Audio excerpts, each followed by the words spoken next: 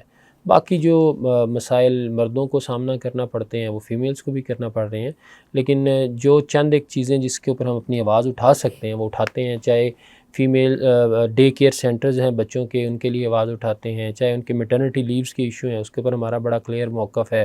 Wade lock policy کو ہم نے بہت زیادہ اس کے اوپر کام کیا. اور اسی طرح جو ہے سیکیورٹی وہ بڑی ضروری ہے، خصوصی طور پہ لیبر روم گائنی بہت بہتر نہیں ہو سکی، لیکن ینگ ڈاکٹرز ایسوسی ایشن نے ہمیشہ اس کے اوپر آواز اٹھائی ہے. ڈاکٹر صاحب یہ پالیسی اور حکومت کی اگر ہم بات کریں تو ینگ ڈاکٹر ایسوسی ایشن اور حکومت کے تعلقات کیسے ہیں؟ موجودہ دور کی میں بات کر رہا ہوں. کسی بھی دور میں میرا خیال ہے کہ کوئی بہت زیادہ آئیڈیل نہیں رہتے. جو بہت زیادہ لوگ آواز اٹھاتے ہیں وہ پسند بھی نہیں آتے، اور کچھ آواز اٹھانے والے بھی آواز اٹھانے کے طریقہ کار میں بھی ایشو ہو سکتے ہیں، ہم مانتے ہیں. تو لیکن بہتر یہی ہوتا ہے کہ دونوں طرف سے اگر باہمی سمجھ بوجھ کے ساتھ بڑھا جائے. ینگ ڈاکٹرز ایسوسی ایشن بھی جو ہیں یا جتنی بھی تنظیمیں ہیں وہ اپنے آپ کو کوئی پولیٹیکل پارٹی نہ سمجھیں، بلکہ جو ہے وہ ایک بہتری کے لیے ایک تحریک سمجھیں، اور ان کا مقصد یہی ہونا چاہیے کہ جو پازیٹیوٹی ہے اس کے لیے اقدامات کیے جائیں. اور دوسری طرف جو گورنمنٹ ہے اس کو بھی کسی کو اپنا دشمن نہیں سمجھنا چاہیے.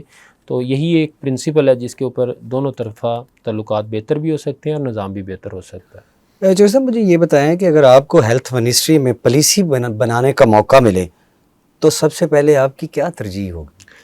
میرا خیال یہ ہے کہ یہ بڑی اہم سوال ہے، یہ بڑا ڈسکس کویسچن ہے. یہ اس وقت جو سب سے بڑا مسئلہ ہے وہ ہسپتالوں کی پالیسی میں کنفیوژن ہے. ایک طرف گورنمنٹ یہ کہتی ہے کہ ہم نے اٹانومس کرنا ہے انسٹیٹیوشنز کو، ہم نے جو قانون نافذ کیا ہوا ہے سینٹرل، وہ لاہور کے اسپتالوں کی ضروریات مختلف ہیں، ڈی جی خان کے اسپتالوں کی ضروریات مختلف ہیں، راول پنڈی کے اسپتالوں کی ضروریات مختلف ہیں. تو same law can not govern all the hospitals equally.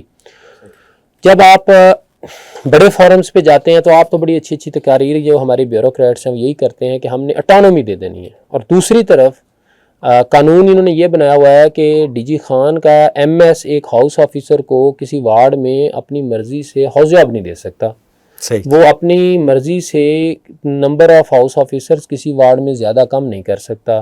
وہ اس کو ڈاکٹرز کی کمی کا سامنا وہ اپنی مرضی سے ایک ڈاکٹر نہیں رکھ سکتا.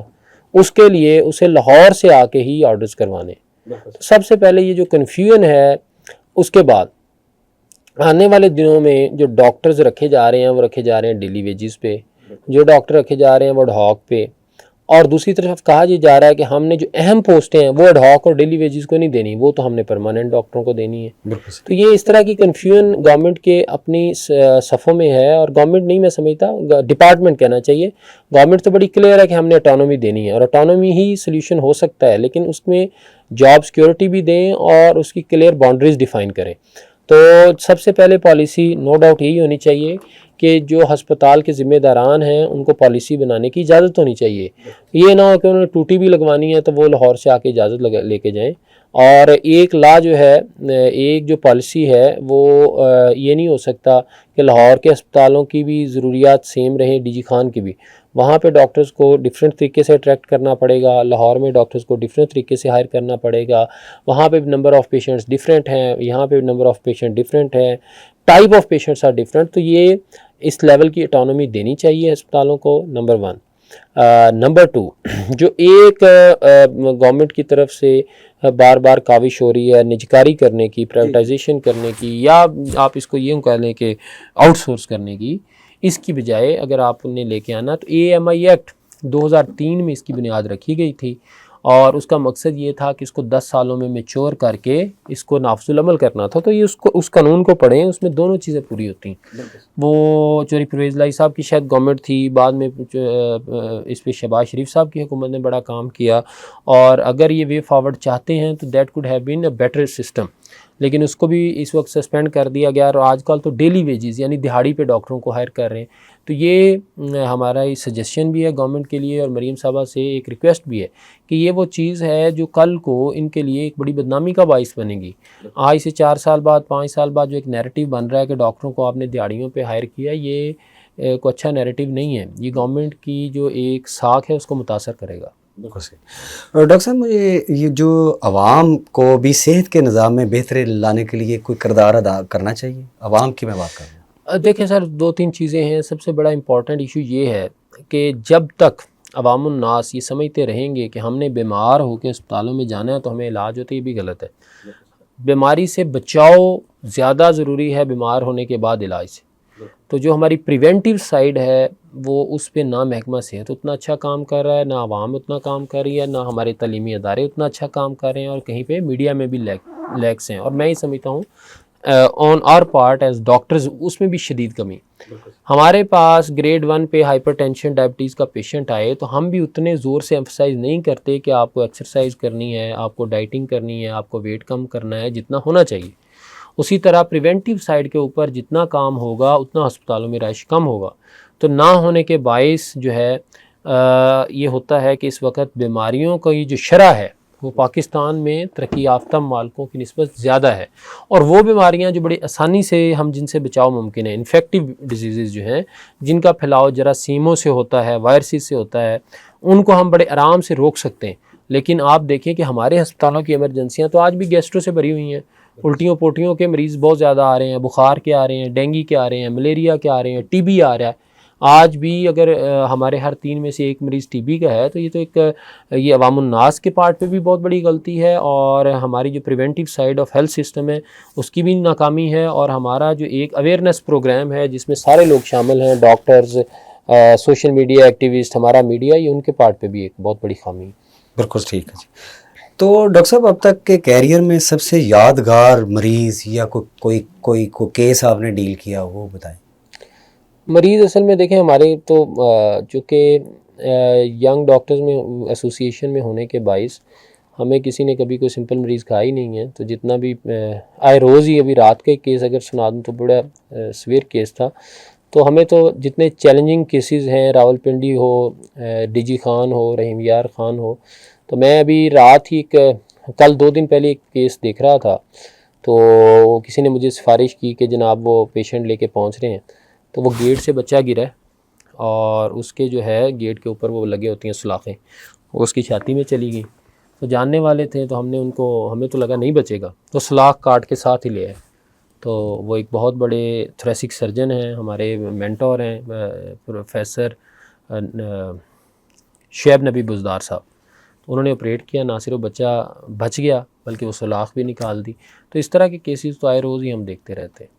تو ڈاکٹر صاحب ڈاکٹرز کی زندگی پر بننے والے ڈرامے یا فلمیں حقیقت کے کتنے قریب ہیں؟ میرا خیال ہے کہ اس میں انہوں نے اپنی زیادہ سٹوری ہی دکھائی ہوتی ہے، اس میں ڈاکٹرز کا کردار یا رول تو تھوڑا سا ہی ہوتا ہے. تو ڈاکٹرز کی جو پوری لائف پہ تو شاید پاکستان میں کوئی اتنا بڑا لمبا ڈرامہ نہیں چلا، لیکن ہسپتالوں کے حالات تو کسی نہ کسی حد تک وہ دکھا لیتے ہیں. ڈاکٹر صاحب آپ کی آمد کا بہت شکریہ کہ آپ نے خصوصی جو ہے وہ مشرق ڈیجیٹل کے لیے ٹائم نکالا.